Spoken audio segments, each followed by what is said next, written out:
Ladies and gentlemen, friends of BAFTA, please raise the roof for Mr. Shane Meadows.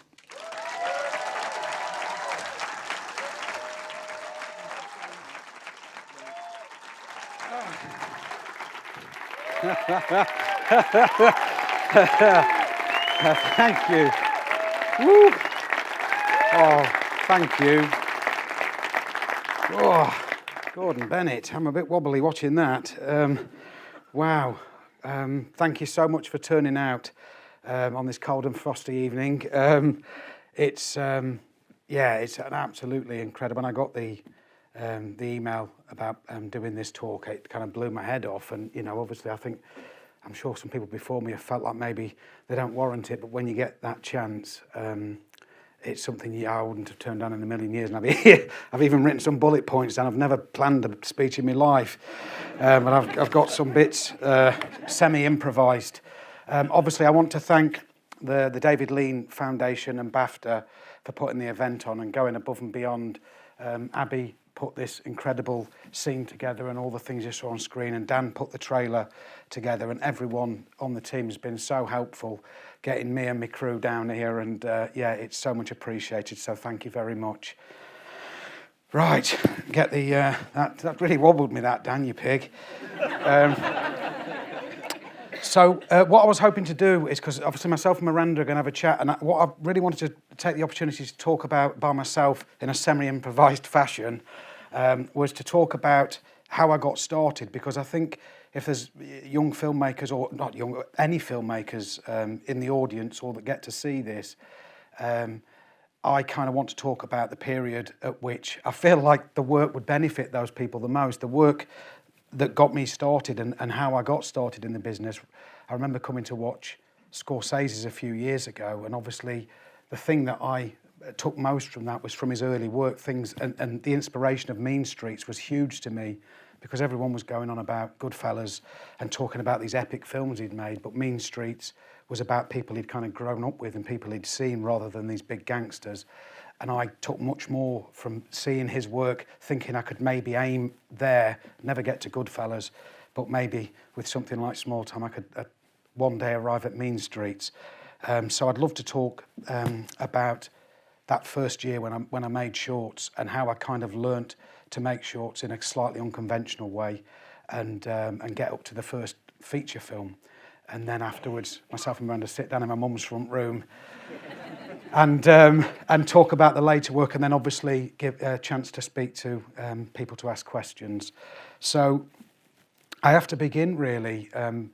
My heroes, of which there are many, they've all got the most amazing first cinema experiences, whether it be sort of, in Times Square in New York at some midnight screening, Beijing, Berlin, Paris, in these incredible cinemas watching these incredible films, and mine was in my mum's front room in Uttoxeter, and I didn't have this kind of cinematic experience. Our local cinema, it wasn't open very often, but when it was open, every film that it showed had the number 3 at the end.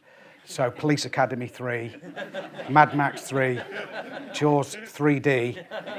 And so I was never going to develop a passion for cinema going to the elite cinema in Uttoxeter. I used to go bingo instead.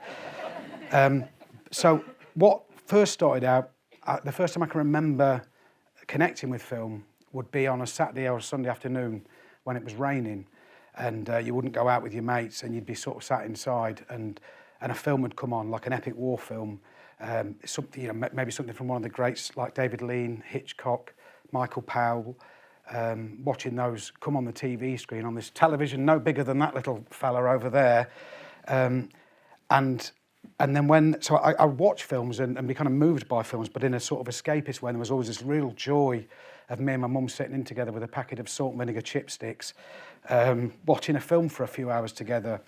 And then it became important in a different way, because with the advent of VHS, when you could rent films on VHS, and obviously because I'm from Uttoxeter, everyone pirated VHSs.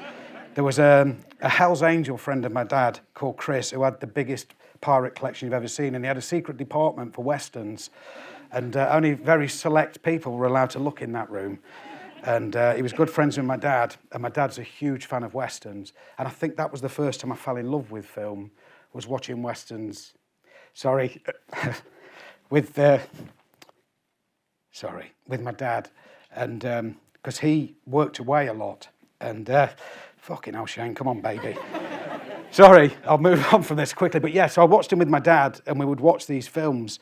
And there was something about, because your Toxter was like the Wild West, to be honest. It was kind of like, obviously there was 80s tracksuits wandering around, but the saloon bars, you know, the odd horse was possible. And so there was something about that. And my ambition was to fall off a horse, to get shot with an arrow, fall off a horse, get my foot stuck in the syrups and get dragged through a town. That was honestly what I wanted for my life. So I had dreams of being in films, but I can remember something about the Western, a stranger comes to town. I look now, and so many of my films, some like dude wanders in and changes things. So, and even when I got to, so basically I saw these things, I fell in love with them, but I never really ever felt like it was going to be a world that was open to me. It was so far away. I mean, you look at the work of David Lean, you know, and Hitchcock and those people, you know, and I had no access to Scorsese's work or the great, really sort of groundbreaking work that happened in the 70s. But, you know, I'd fallen in love with those things.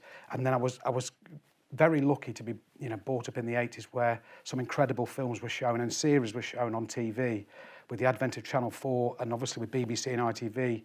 Things I remember like Johnny Jarvis, One Summer, some of Derek Jarman's work, Peter Greenaway, obviously Loach, Lee, and more importantly to me, Alan Clark. They showed me that the world I was living in was worthy of being on screen. I wasn't seeing it in that escapist way. I was seeing the spaghetti westerns. But I did think that my life had some kind of value on a screen, but never thought I could kind of get there. And so you roll forward. I came out of schools. I went back to Toxter recently, and someone told me they were doing forensic science at GCSE level. I was like, you know, I couldn't even get near a paintbrush in the 80s. Honestly, the things that you can do now, I do wonder whether I'd have found film earlier. The choice was literally the only artistic exam you could do was art, and there was no drama. And so I went to Burton Technical College, where I met Paddy Considine on a drama course, and we messed around on various courses. And long story short, I found myself needing. I wanted to go to do a degree in photography, and I found myself needing some GCSEs to be able to get in. And film studies came up as an option, and so I sort of, that little voice in me reawoke, and I went and joined this class. And I remember we watched Jean de Florette, the classic French film with Gérard Depardieu in, and I'd never been in a film class, I'd never been in anything like that. You know, there was the chance in this group you'd get to make a short film, that was the lure. And the first week they go around the class and pick the people's responses to the film. I didn't understand half of it. I understood the bit about the esoteric connection to the French Revolution and, you know, the stuff that was coming out of people's mouths. I didn't think we'd seen the same film. And the way that they broke down, they were breaking down shots and the didactic nature of this and the esoteric. I was like, and they got to me, how did it make you feel? I said, I wanted to climb into the telly and strangle the two people that killed Gerard. and I kind of weirdly put it to bed, and I was like, yeah, it's never going to be for me. And to be fair to the guys in there, they used to come in with sketchbooks, this deep, 15 sketchbooks with storyboards. I can't draw, and so you kind of go, if I can't get past stage one because everyone looks like they're playing football at the park on mine, I'm never ever going to be able to get into film. It seemed so far away, and that it was like, and obviously the video camera and the technology wasn't there. So I put it to bed, and I went on and did this photography course, and I was the first Meadows in our family gene line to go to a university since 14 BC. So it was big news. And so when I got to the end of that first year, I'd worked for the first time in my life, I'd actually worked hard to get these qualifications. And at the end of the first year, I'd worked really hard on the course, but I'd also I don't think I was sleeping. I think what I was doing was working really hard by day and then going and meeting my mate Dean at the Beetroot nightclub by night and just living in there. And somehow accrued a lot of debts over the course of the year. I'd never lived in a city. go and live in this big city, and obviously I was like Babe Pig in the city, just engulfing all kinds of lotions and potions and got in a right mess. And on the last day of term of the first year, I got asked to leave the course. And that was I'd always walked off things. You know, people who finish with partners, they don't finish with them. I got finished with, and I didn't like it. And so they basically said, your work's good enough, but you've got into this debt. Unless you can pay it by the summer, it's kind of over. And I was walking back, and I can remember this trip walking back. I walked the same way there and back every day for a year. And I walked down this little street called Heathcote Street in Nottingham, and lifted my head up and just saw a film crew on this street. And you know, approaching like a lot of people do when you see a camera, you have a little nosy. And so I stood by watching, and there was this guy showing people how to run, set the white balance or something on this camera. So it was obviously like a lesson. It wasn't someone doing a news report. And I got talking to this guy, and his name's Graham Ford, and he's here tonight. Graham had the unfortunate opportunity of me walking off this course and finding him in a street straight afterwards. And I started talking to him, and I was like, how come I've never seen anyone with a car? I walk up here and back every single day of my life. And he said, well, we've just moved here. The government have set this new initiative. They're pooling these resources. They've set up a course for people that aren't represented in film and TV. And it's moved here. We've got this, it's explained everything about the course. And I'm like, can I get on it, please? And he said, well, you know, obviously there's enough white lads in the film industry already, and it's for people that haven't got that opportunity. And he explained to me that he could do me some special rates on equipment, and I could, you know, there's 3 layers, and we've got, you know, we're a bit of a charity, so we could give you the bottom layer. How much have you got? And I said, minus £6,000. And so he offered me this opportunity to basically work there as a volunteer, because they had this lighting rig that they wanted to put in. And he said to me, if you help me for 2 weeks, at the end of the 2 weeks, I'll lend you a camera and you can shoot something, and I'll come in on the weekend and I'll set you up in a little edit suite, and you can basically knock something together and we'll go on our merry way, you know. So I worked with Graham for a couple of weeks. I didn't tell him I was scared of heights, and the job was this, like, I can't remember, it's like a scaffolding tower being pushed around in a studio with this scared bald man on it, just thinking, I'm going to get a camera, you know. And after 2 weeks, true to his word, Graham lent me this camera. But obviously, over the course of those 2 weeks, the people I was living with, who were still on the course next year, had all gone home. So I go back and I've told him, I'm going to be a filmmaker. I've decided that's my new life, and there's no one in the flat with me. So I've got this camera. I kind of get it out, and there's a tripod, and he gave me like a nice automated one, so it was fairly straightforward.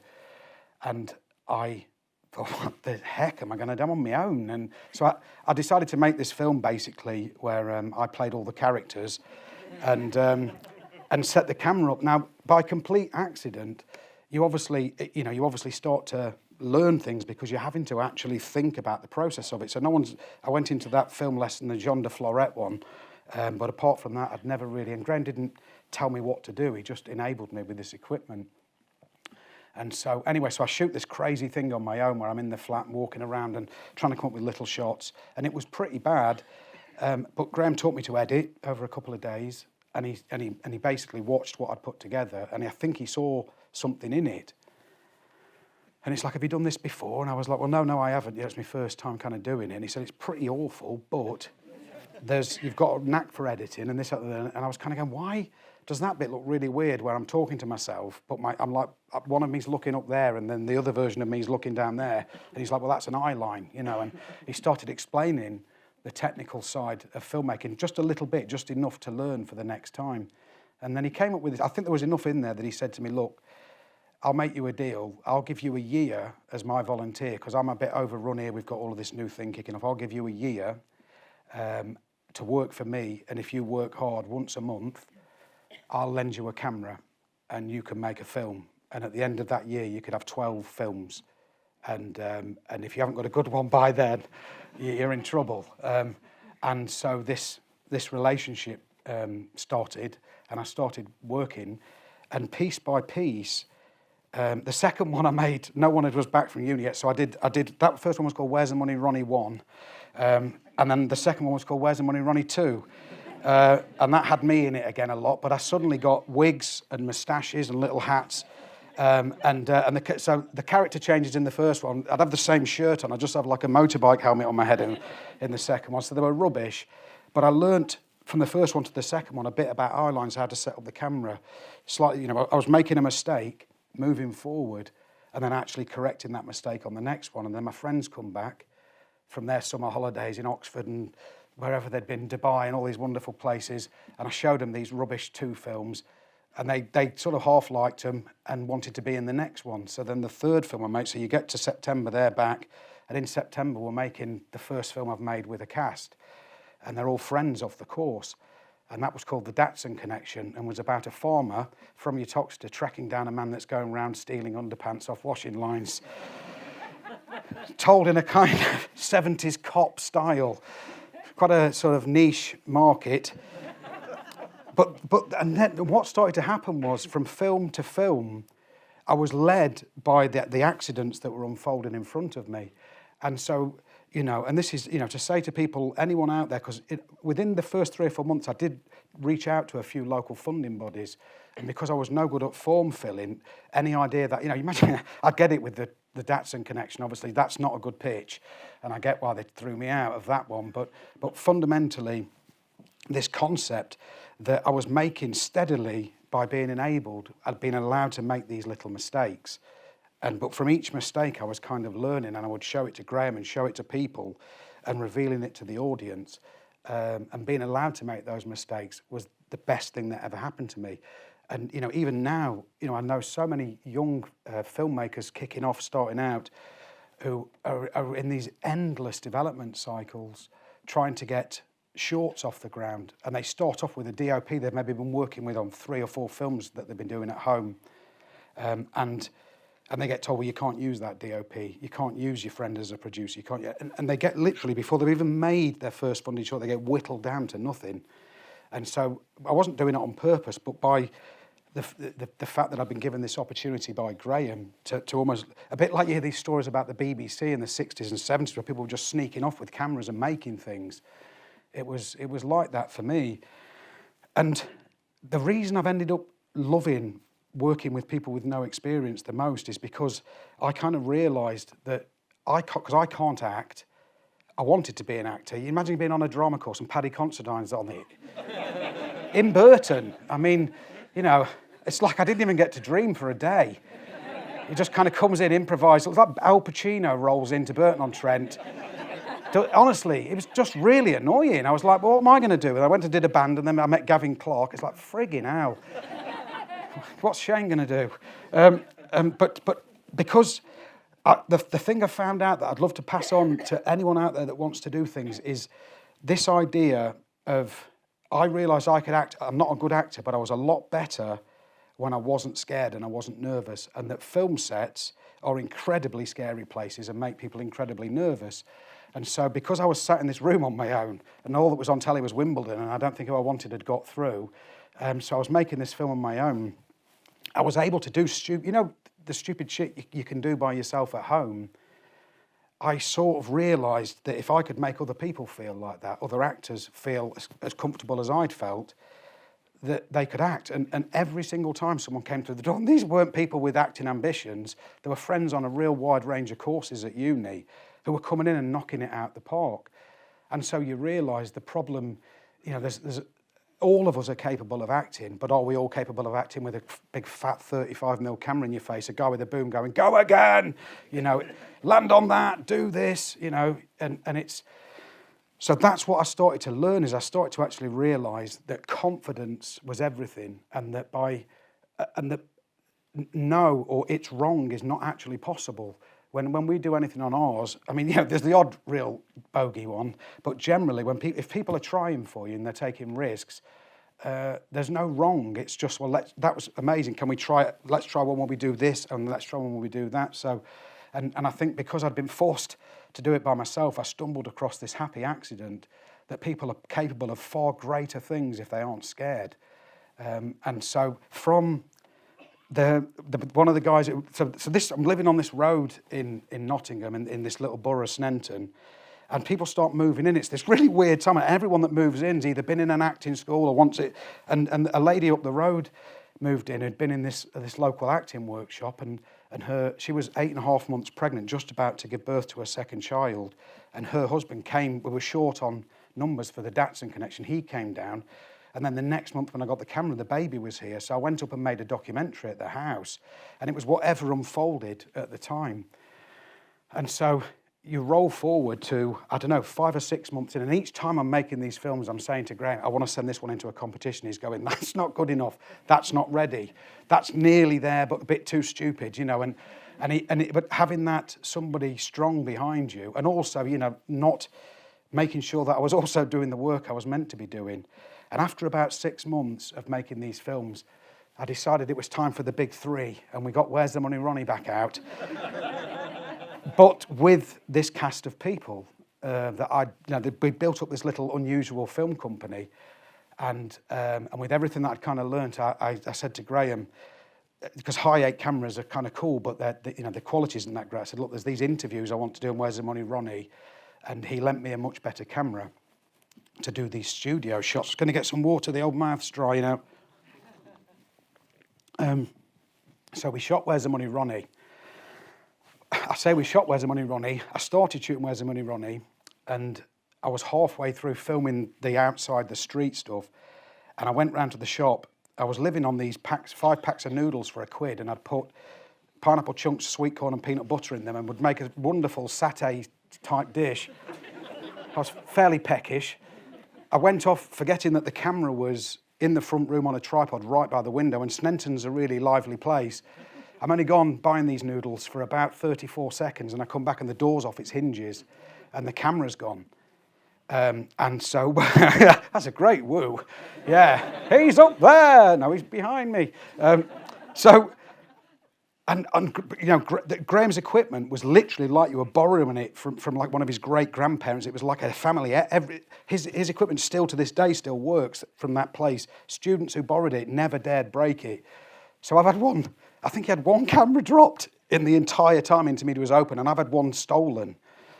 And so I walk in and I'm like, you know, and I go and explain to Graham, my rushes are still in the camera, so the filming I've done and all. Anyway, so, you know when you think your dad's going to go really mad at you, but then they do the complete opposite. And he was like, look, accidents happen, and this, and I was like, well, that went better than I thought it was going to go.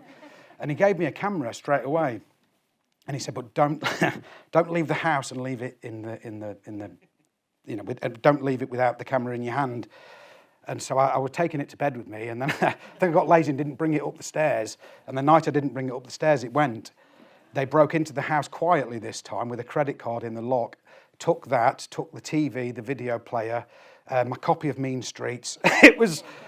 Now that was a different conversation, because I think I went in there, I left the house age 21, and when I got to Graham's office, I was 144.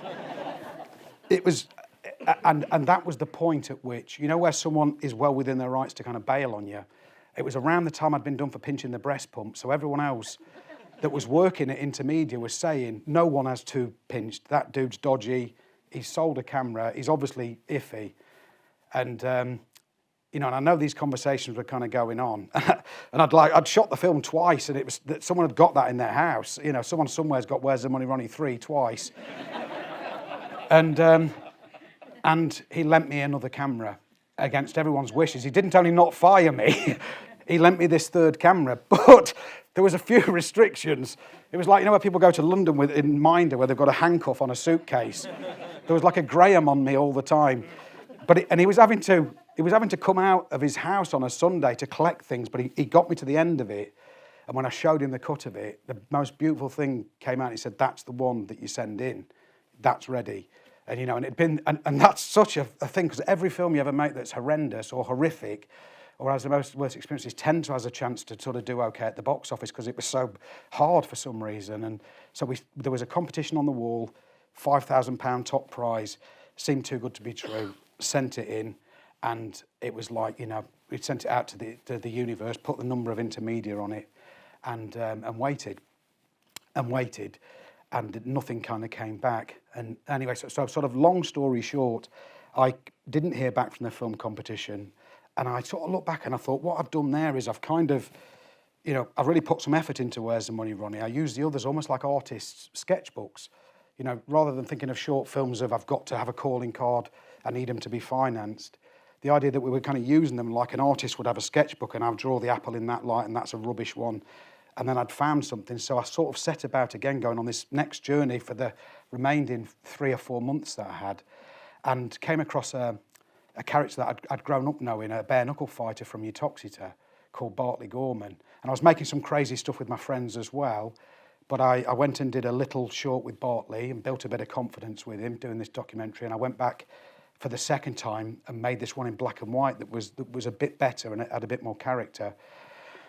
And then this thing got launched. So the film competition's kind of gone, and the film, Channel 4 launched this little competition for a 10-minute documentaries, and I'd made this short with Bartley.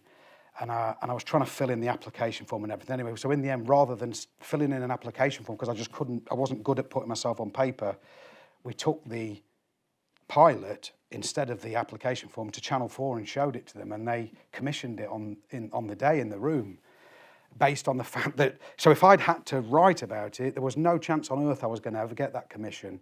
But if I was able to present work, they could see it, they somehow were sort of confident enough to give us the money.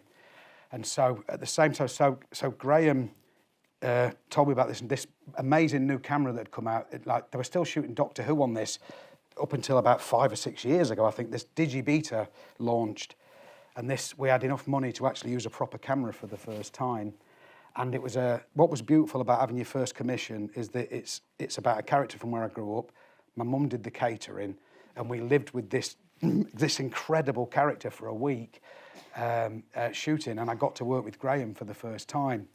And so at that particular point, I'm obviously thinking I've made a number of documentaries, and at that particular sort of point, I thought, that's the one for me. I think I'm going to end up doing this kind of, maybe this documentary sort of thing. But an answer phone kind of came back. I think 2 or 3 months later, there was an answer phone message from someone said there's an answer phone message for you from America, and anyway, so I listened to this message, and this voice come on, hello, my name's Imogen. I'm in the United States. I'm making a film with with Neil Jordan, and I was like, who's this? Thinking it was one of my friends, messing around. And I listened to it about 5 times. You can hear like New York horns in the background. Thinking, who's done that? How have they got that sound effect? And anyway, so I rang it back, and the same voice. I was thinking it was going to be like the Midnight Cowboy Hotline, $250 a second, and but this woman answered, and so this tape had sort of Stephen Woolley. It was real. Imogen was a producer. Stephen Woolley was about to launch, and Stephen had been making a film, Michael Collins, in America. And this short had landed, but he hadn't watched them for months, and they'd sort of delayed everything. So I just thought I'd not got through. And Stephen Woolley had watched this short film, Where's the Money, Ronnie? And they wanted to talk to me about it and have a bit of a chat. And so sort of long story short, I won this £5,000 prize, and they were coming back from America and wanted to basically talk to me about developing a feature film. And so it was almost a year to the day where I'd started working with Graham and had just made this first commission that hadn't been on TV yet, and this Where's the Money, Ronnie had kind of gone off out into the world, and had, for whatever reason, Stephen Woolley was going crazy about it, and there was this serendipitous thing going on that he'd been mentoring this lady Imogen, at the same time as I'd been kind of building up this body of work. But what the original thing was, and the reason why the shorts were so important, is because Stephen, being a savvy producer, said, we probably should get you and Imogen to do a short film first, just to see if this was a fluke or, whatever, because I really love it. And I was like, well, if you need to see more, I've made a couple more. And he's like, you've got like 25. So sent this kind of tape over, and ultimately he watched these tapes.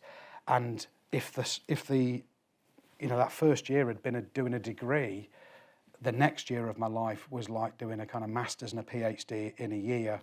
And, I wouldn't have survived doing that first feature film were it not for having made so many mistakes along the way.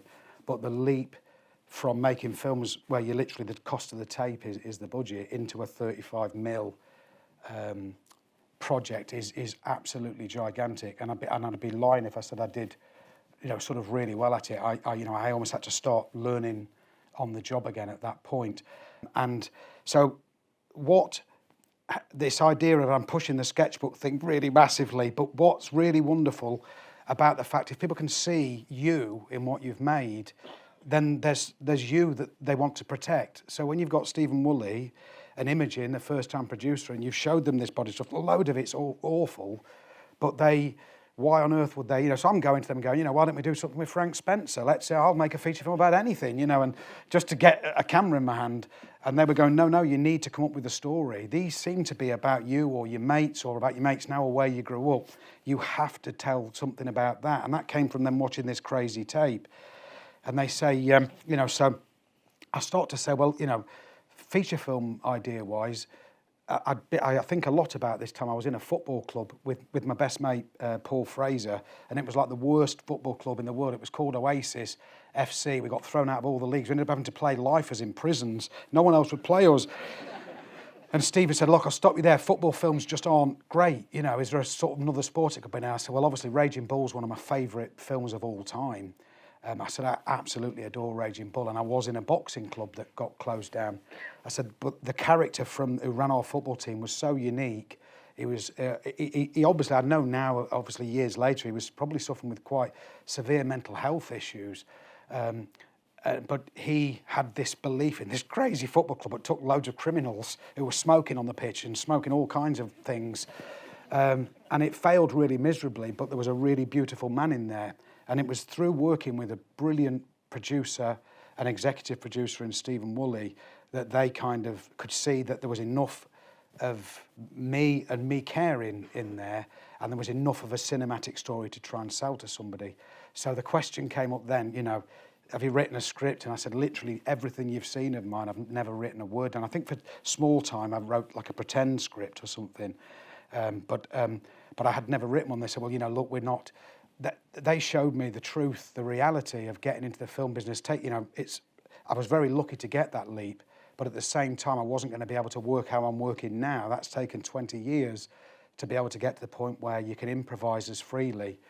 So we had to sort of go down a more conventional route. So they said to me, do you know any writers? And I did. I knew an award-winning writer, Paul Fraser from next door. And I wasn't lying, he had won an award, but I wasn't even lying to try and make it sound better. I was really impressed, but he was 12 when he won it. He'd won the Chamber of Commerce Award for East Staffordshire for a poem he wrote about, because he was trapped in bed with a bad back. And I shouldn't tell you this bit, he was collecting Pepsi cans in a pyramid in his room, and the sun came up through the crack in the curtains, went across his Pepsi collection, and he wrote a story about it and won. So Stephen, and this is where some of the really magical things of like the cinema that I never thought I could attain started to happen, where money starts to turn up and people are going, do you want a laptop? Do you know? And they were booking us holidays. So they obviously think I'm going away with Fraser, who's maybe won something through the BFI. And we go away to Wales, and they've got this faith in us. And it turns out Fraser's actually really good at writing. And so, while I'm drinking Tia Maria and playing crazy golf in the flat, he was busy writing this script. And I think about a week into it, they asked us to send something out in case they'd spent their money unwisely. And we sent those pages in, and Fraser had written these really exquisite lines. He'd got, the guy that it was based on is called Naishi, and Fraser had got him. He sees people in such a different way to me. He sees the sort of loneliness in people in a really unique way, but writes it in such a beautiful way. And we, honestly, without Fraser on that, there was no way. He gave me this kind of, not believability, credibility of a script that the financiers would back.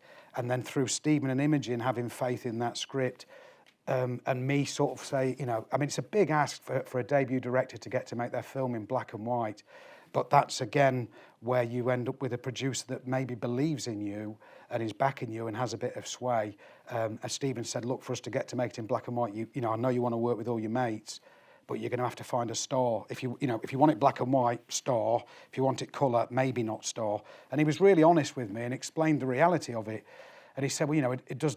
Is there anyone that reminds you of Nashi? And I said, well, he's literally Bob Hoskins is his double. And he's like, well, I know Bob. I've worked with him. A week later, I'm in a theatre in London with Bob, drinking red wine. He'd done a play in London, and he'd watched the shorts and read the script that Fraser had written and signed up to do the film, which meant we could shoot it in black and white. So I'd got my kind of, it's obviously not Raging Bull, it's a very poor boxing club. So when that started to happen, what I'd really underestimated massively was that leap from, I think the most I ever spent, we had the £10,000-15,000 commission, and I spent about £5,000 on small time, but there was never a crew. It was like a few people. You would recognise it as a news crew, if you like. And when I first walked on, I remember the first day I walked onto set, and I honestly, I think I had an ulcer at the time. I'd made myself that ill, and I walked onto set, and my mouth was dry. There was people sawing things and building things, and horses wandering. Where am I? And like a crew of 70 or 80 people. And Bob Hoskins had seen me walk past his trailer a few times, trying to get a taxi out of there, because I was so out of my depth. You've got 50 or 60 people. When you've got a group of mates who believe in you, hanging off your word, and you're the guy that knows what he's doing in there. But in that situation, I knew nothing. And Bob Hoskins took me to one side and said, look, I know we've got these, it's your first day and, you're a bit nervous. He said, I know we're planning to do these scenes. Would you mind if we swapped it around? And I think he almost made an excuse, like he wanted a bit of time to get into it. But what he was doing was changing some things around so that for the first part of that day, I wouldn't be doing any dialogue. It would be tracking shots, because he knew they have to build track. It takes ages to build track. And he basically, Bob, for the first 2 or 3 days, protected me from being exposed as someone, who had no idea what they were doing. And but he believed in me, and he knew I could kind of get there. And I've been on a few jobs where the atmosphere hasn't been great, and I know how that can kind of be. And I've got a lot of friends who are actors who've been on jobs where the atmosphere is awful, and I know how bad that can be. And so I'm well aware that Bob being there, you're talking about a guy worked in Hollywood, been all the way to the top, but basically protected me for the first 3 days. Like I was like had a lobotomy, wandering around, yeah, okay. And little by little over those 2 to 3 days, he somehow must have spoke to the first AD. I never actually asked him about it afterwards, but I think he must have spoke to the first AD and said, Shane's head's gone. Like Gaza, get him off. And he did it. And I tell you that when I had a good afternoon. So we start on the Monday, and on the Wednesday, I actually had a good afternoon, and I was able to start. I got a few bits of it. I was able to start putting me into it rather than just being scared of all the equipment and the cost of every reel. I had a decent afternoon, and then someone said the rushes are back. First rushes, these things were getting sent off to London. Obviously, it's very different now. And we went to the Broadway cinema, where I'd set up this little festival when we were showing all of our early stuff. Went back to the Broadway, and they projected. And when you get your rushes, a lot of people will know, but some people maybe don't, that your sound wouldn't be put together with the rushes. They come silent. And so all I've ever seen is these high 8, and very luckily the Digibeta, which stands up well. I'd never ever seen film projected, like anything I'd made projected. And I sit into this room, and that experience that I said I missed at the beginning of this, where I got my cinema through that, suddenly this screen came on, and these images were projected, and it was like I cried. It was like absolutely mental. But the thing that was brilliant, all the cast were there, and because there was no sound, they were expecting to see their performance of this little mad scene where they're around a tree, and they remembered what they'd said, so they were dubbing themselves over the thing, which made it really light. But honestly, and I've seen this in Thomas Turgoose's eyes when we went to watch This Is England in Rome. You get one of those in your life as a filmmaker or as someone that participates. You get that one time where you go, holy shit, I'm connected to that in some tiny way. I've had something to do with that, filling that gigantic space up there. And that was a real game-changing kind of moment, So thank you very much.